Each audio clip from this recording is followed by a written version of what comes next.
First You Think is a not-for-profit ministry of the First Unitarian Church of Des Moines. Support us at ucdsm.org today. Today we have 4 members of our congregation, and this is my favorite part, who will be speaking on their own experiences with compassion and community. Sally Beck-Holt will start us off, followed by Mike Smith, Crystal Loving, and finally, Louise Alcorn will wrap up with a couple of quotes. So, welcome, Sal. When Diane reached out to me about sharing a reflection, she suggested we consider the following question. What would it be like if we woke up one morning and our community was rich in compassion? Diane suggested I might explore this topic as it connects to my work with Amos, the community organizing collective to which our church belongs. In my response to her saying I'd like to participate, I also said, thanks for an intriguing take on compassion, which was shorthand for what would that look like? I feel like I need to preface my reflection with this exchange because it was both her question about waking up one morning in such a community and my response of intriguing that set me to thinking about the role of compassion in my own work in our community. For many years, I have volunteered with Amos as a member of First Unitarian Church. What is Amos? Amos is an organization which exists to build power among our citizens. We build power in order to bring about change to the systems and policies which affect our families and our neighbors. Amos members are institutions like our church. Our church and other member institutions serve as a vehicle for finding and developing people to help them discover their own passion and desire to learn, grow, and change our institutions and our communities. Amos also exists as a place to discover those systems which are causing pain for our families, and then, with our citizen leaders, to craft and implement solutions. That was a lot of definition, but for those of you who aren't familiar, I wanted to do that. As I've shared previously from this pulpit, my theology and what I believe Amos is about are about equal parts power and love, anger and imagination. So where does compassion fit in? A core way we build power together is by the practice of listening to the suffering of others. Listening. Amos does this in 2 primary ways. By encouraging our citizens to talk to one another one-to-one, and in small group meetings called house meetings, where we ask one another specific questions about issues and pain. The practice of one-to-one conversations is key to compassion building. When we share face-to-face with one another and practice listening and sharing our stories, we discover our commonalities and our passions. We do this with intention, to truly listen and become encumbered by one another's lives. I have built relationships within Amos which are honest, strong, and flexible, where accountability becomes second nature, and talking about power is never off limits. Listening in a house meeting creates a different, compassionate environment. In a house meeting, we focus on listening too. We don't focus on solving the problems which emerge. By our thoughtful attention, we are present, not numbing ourselves to another's pain or hurrying in with a quick solution for one person, one family. It is about the steady listening, holding in compassion the pain, and also being awake to the passion that is attached to that pain. Because it is the passion that will help us uncover what we might do to lessen pain, to correct policies, to build different, better systems. So what would it mean to wake up tomorrow morning in a community rich with compassion? Amos is named for the Old Testament prophet Amos, whose most famous line in the Bible is this: "But let justice roll down like waters and righteousness like an ever-flowing stream." I believe that justice and righteousness must begin in listening, must begin in allowing for and truly hearing the lament of the community before we can begin to imagine what justice might look like. In a community rich in compassion, we'd be listening more. We'd see house meetings happening in all our churches and community centers, inside the walls of business and nonprofits, in coffee shops and on street corners, in the camps where our citizens without homes seek shelter, in our library meeting rooms. We'd be listening and then moving from there into action to address the pain we learn about together. We would act in the world as purple people. I'm Mike Smith, an old member of this congregation, recently given a brand new magnetic key hymn name badge so I don't have to stab myself every time I try to put my name badge on. I'm here to talk to you, and I should get my watch out with, I hope, compassionate brevity, about why for 17 and a half years since I retired, I have volunteered for an organization called the Free Store, a local homegrown charity. And I've asked myself that question several times over those 17 and a half years, maybe with different answers at different times. I was 44 when I joined this church in 1988, and I started doing volunteer work using some of my vacations, but it was about protecting wild places. It wasn't about compassion for less fortunate human beings, and I continued to do that sort of volunteer work. And I volunteered in this church. I told the minister when I joined that I didn't have any creative talent, and he immediately said, well, we need people on the finance committee. So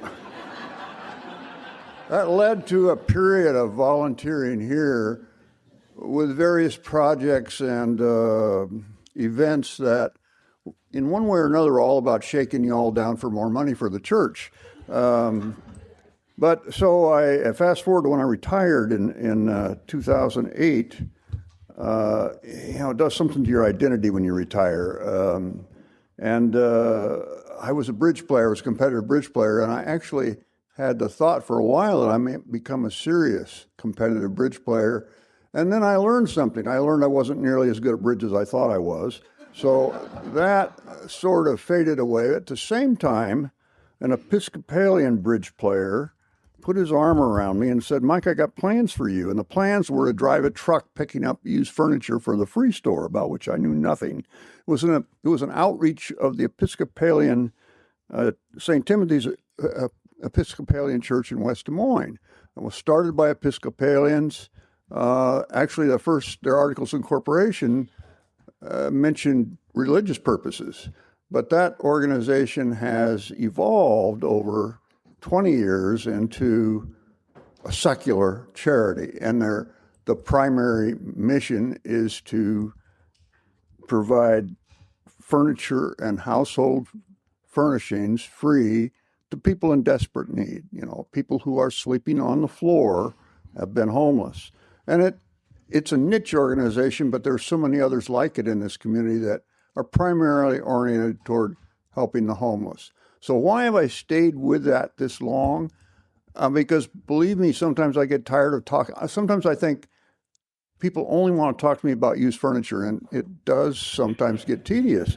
But I tell you, I met this other group of volunteers there that just inspiring their passion and their compassion, working together as volunteers. And I want to end with talking particularly about a member of this congregation who has become a personal hero to me. The Free Store was our Faith in Action, one of our Faith in Action partners last year, and it wasn't due to me, it was due to Sue Huber. And I met Sue Huber at the Free Store. I didn't even know she'd been president of the congregation during probably one of our worst years, the first year of the pandemic. But I met her there, and I found out this woman with stage 4 lethal cancer just keeps giving to help other people. And there are a bunch of people in this room who volunteer once a month for the Free Store, continuing cadre of supporters, and it's because of Sue. She recruited them. And so I keep doing this because it's meant so much to me to meet the wonderful, caring people that do this. And I'm not here to proselytize you about the Free Store, but there's other work like that to be done. It could be Amos just as well, and it's enriched my life. Thank you. All right. Good morning, everybody. My name is Crystal Loving, she, her. And I'm a person of threads as well. And why Sally talked about the book today, I think if you were here a couple weeks ago and Faith read the book about the rabbit, right? So this young child who was very sad, and finally the animal that came along was the rabbit and sat there. Maybe just try to keep that in mind. For me, that's been sort of a guiding piece for this. So I'm going to talk a little bit about compassion, and we've heard a couple definitions already. And if you've had your small group this month, whether it's small group ministry or if you're in Soul Matters, you've spent some time talking about compassion. And I'm a bit of a nerd for words, especially those that explain human behaviors or feelings or emotions. I think it kind of helps me understand and ground myself to some extent for myself, but also others. And if this is your jam, I highly recommend the book called Atlas of the Heart by Brene Brown.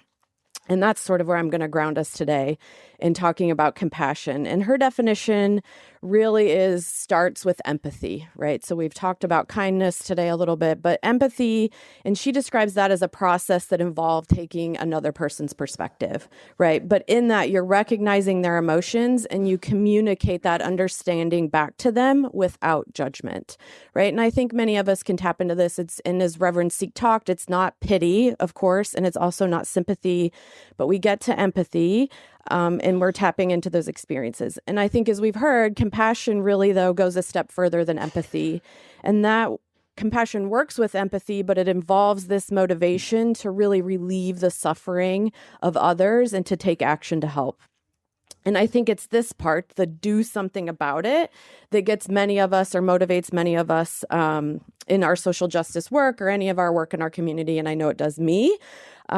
Because really, I would just say, put me to work, right? This is my skill set. What is my daily job is? What is the problem? How do we fix it? How do we alleviate this pain that might be in others?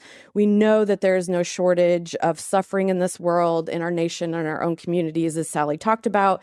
And Amos is one of those mechanisms. And I'm guessing many of you have that attitude, right? We can know that many of the people in this church that reach out and use their skills and talents or their time and energy really just to benefit our communities.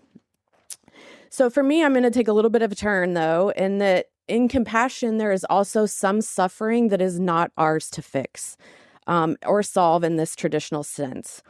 And instead, the only thing I can do, the action that I can take, is to look inside myself and work to actually alleviate my own suffering as I bear witness to another's suffering. So many of us in this room have had this example, because if you've raised children, you've had to do this, right? You have to watch your kid in suffering and know that that's about growing and learning, and that you can't really fix it in the traditional sense, because when you try to do that, you're actually driving disconnection instead of connection. The compassion that they actually need, or the action, is to really just walk alongside and not pave the path. Instead, I have to tend to my own feelings of suffering and watching my child struggle and deal with my own discomfort in doing that. I'm available, though, don't get me wrong, right? Because the minute they ask or want a suggestion or something, I'm there, but that's not what I'm there to do. And this has been really hard for me, right? As I get into teenagers, and thankfully, I have a very vocal daughter who will say, "Mom, just stop trying to fix, just listen," right? And sometimes that's what you need back. She's really been great at that. So another space in my life that has taken time for me to learn how to exercise compassion is the sad reality of, I was going to try really hard not to do this, is loving someone in active addiction. I would not wish this family disease upon anyone. It can be ugly, unpredictable, frustrating, heartbreaking, and downright exhausting. But man, does it drive this desire to fix and solve for somebody else. There is nothing harder than watching somebody do something that you know, God damn it. Okay, deep breath. That is self-harm, but you can't fix it. You cannot change what another person is doing. And in all the powers I have, If I had them all, it would be getting an addict to stop using to start self-harming, but it's not what I have. So really, all I can do, just like with my children, is find a way to walk alongside. That is the compassion that I can give. In the reading this month on compassion, one of the quotes was by Thich Nhat Hanh and summed it up pretty well.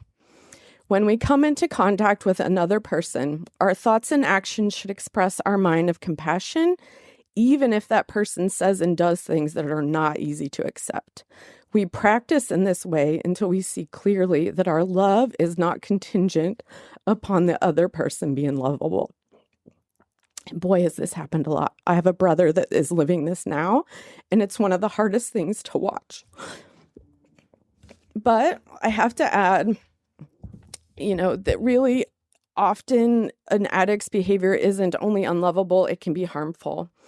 And the addict in active addiction still has inherent worth and dignity. My compassion has had to be letting them exercise their own agency, no matter how destructive, and still turn towards love. I can neither control nor cure their disease. It would be nice if I could, but that's just not how life works. But I can learn to walk alongside. I can love them from a safe space, but I cannot make decisions for them. So here's the silver lining, if anyone's lived this and been lucky enough to find the space of Al-Anon or Nar-Anon meetings. So it's much like a house meeting, right? You go into this space and there are only people there who have shared experiences and pass no judgment. We sit in this circle, and honestly, this is where I really learned where compassion is exercised. The action of that compassion is really just sharing of love through shared experiences. There's no fixing me or my situation. There's no fixing the addict. There's only safe exchange, placing the heavy thing in the room for all to hold, which you all are getting to do right now for me, so thank you. It is tears and tissues, hugs and glances of understanding, and it is celebrating each other. It's an act of outward compassion and self-compassion, and honestly, for many, that compassion has been survival. So it has also enabled me to have compassion towards the addict. It's in those moments of connection, and when you have them, there is no space for anger, resentment, self-pity, or enabling. It gives the courage to exercise compassion for the addict, for them to seek their own for them to face their own losses and seek help when ready. It is realizing what is mine and what is not mine. It is most powerful. So in the prompt to be here today about what it would compassion look like in our community if we woke up tomorrow with it, I think it looks like just walking alongside. It's creating spaces in which we share to connect, but the doing is just in the loving. So I'll end in, here we're going to get some more quotes from Louise, but in one of my favorite authors, Cheryl Strayed describes compassion as, compassion isn't about solutions, it's about giving all the love you've got. Thank you.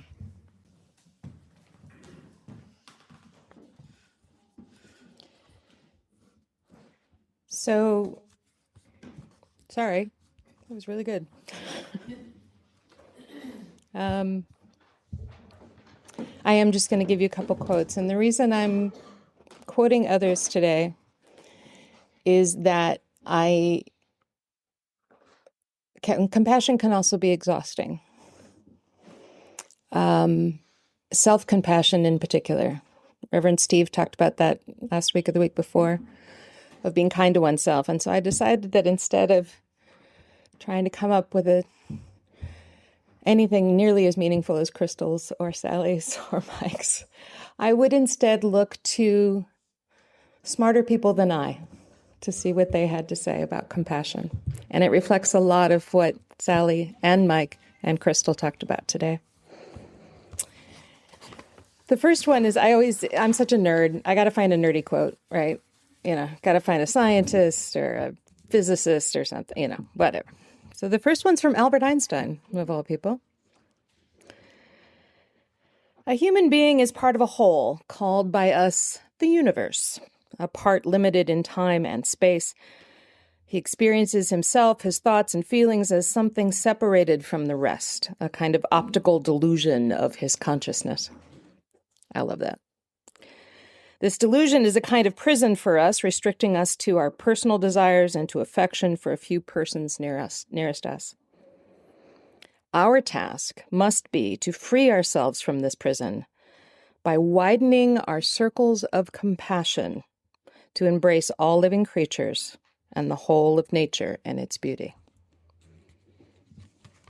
Not what you'd expect from a scientist.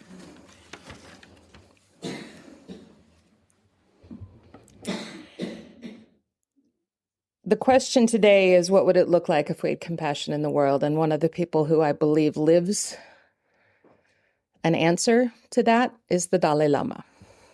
So I'm going to read a little from his. It's a beautiful piece called Compassion and the Individual. I recommend it. He says, "From my own limited experience, I have found that the greatest degree of inner tranquility comes from the development of love and compassion. The more we care for the happiness of others, the greater our own sense of well-being becomes. Cultivating a close, warm-hearted feeling for others automatically puts the mind at ease. This helps remove whatever fears or insecurities we may have and gives us the strength to cope with any obstacles we encounter. It is the ultimate source of success in life. As long as we live in this world, we are bound to encounter problems. If at such times we lose hope and become discouraged, we diminish our ability to face difficulties. If, on the other hand, we remember that it is not just ourselves, but everyone who has to undergo suffering, this more realistic perspective will increase our determination and capacity to overcome troubles. Indeed, with this attitude, each new obstacle can be seen as yet another valuable opportunity to improve our mind. Thus, we can strive gradually to become more compassionate. That is, we can develop both genuine sympathy for others' suffering and the will to help remove their pain. As a result, our own serenity and inner strength will increase. Ultimately, the reason why love and compassion bring the greatest happiness is simply that our nature cherishes them above all else. Love and compassion. The need for love lies at the very foundation of human existence. It results from the profound interdependence we all share with one another. When I walked in today, for some reason my eye was caught by our standing on the side of love banner on our building. And I realized that that's my favorite thing when I come in, is to see that. However capable and skillful an individual may be, left alone, he or she will not survive. However vigorous and independent one may feel during the most prosperous periods of life, when one is sick or very young or very old, one must depend on the support of others. Interdependence. From the day we are born, the need for human affection is in our very blood. Ultimately, humanity is one, and this small planet is our only home. If we are to protect this home of ours, each of us needs to experience a vivid sense of universal altruism. It is only this feeling that can remove the self-centered motives that cause people to deceive and misuse one another. That's also from Al-Anon. Who knew the Dalai Lama is Unitarian? If you have a sincere and open heart, you naturally feel self-worth and confidence, and there is no need to be fearful of others. I believe that at every level of society, familial, tribal, national, and international, the key to a happier and more successful world, and this is the question we're asking today, is the growth of compassion. We do not need to become religious, nor do we need to believe in an ideology. He really is Unitarian. All that is necessary is for each of us to develop our good human qualities. I try to treat whoever I meet as an old friend. This gives me a genuine feeling of happiness, and it is the practice of compassion. Thank you.